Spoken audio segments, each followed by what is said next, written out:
Welcome to my history assignment on the ancient Mongolian warriors.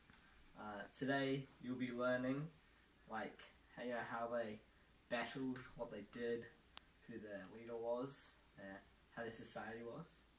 Yeah, so let's get right into it.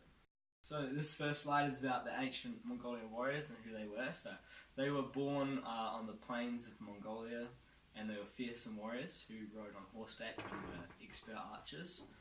This made them very formidable opponents in battle because all their enemies could not match their skill with a bow. So this second slide is about them fighting and what they fight with, weapons-wise. So as I mentioned, they fight on horseback and they're expert archers. They have also employed other weapons like swords, maces, anything really that just crushes the enemies. They're really good. So the Mongolian warriors were brought up in a very harsh climate, very cold, and they were trained since they were very young, which made them very durable and hardy. So they probably enjoyed a nice cold beverage like the one I have here today, which helped them in their later endeavours because it made them extremely resistant to the cold, which meant they could climb the mountains.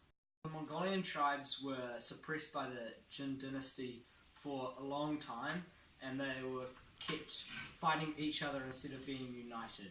And they were eventually united by one man called Genghis Khan, and he formed the unification of the tribes to fight back against the Jin dynasty.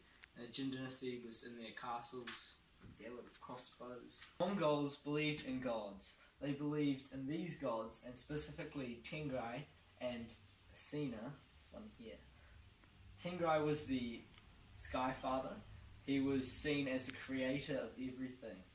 And it was believed that the Khans, their leaders, were given the great spirit of Tengri bestowed upon them.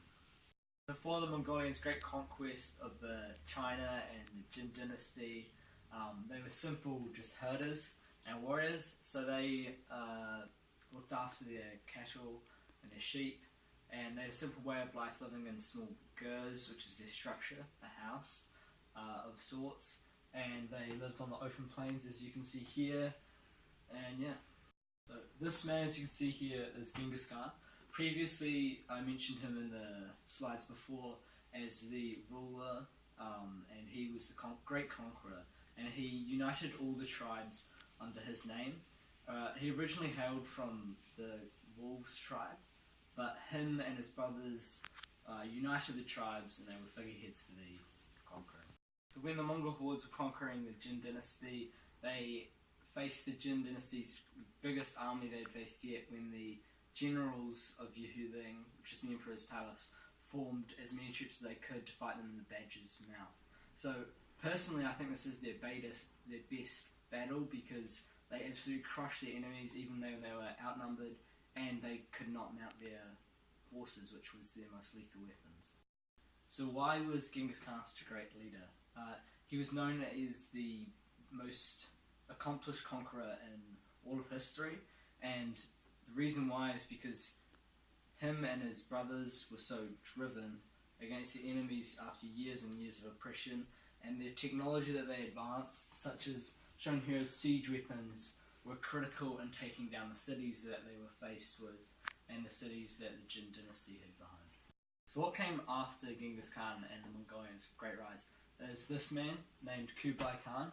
He was the man who has ruled over the most terrain throughout history, and he was a great conqueror as well. Not as good as Genghis Khan, but he was the only man to ever invade Russia. I would just like to say a big thanks to all my sponsors for this video. Nick over there, really pulling me through, getting through this hard time. National Geographic, of course, as you can see, really just promoting my slide here. It's really good, and Jetstar, getting me to fly to these locations and taking these pictures by myself. It was really quite a lot of effort, and I would just like to say that my cameraman, my brother, was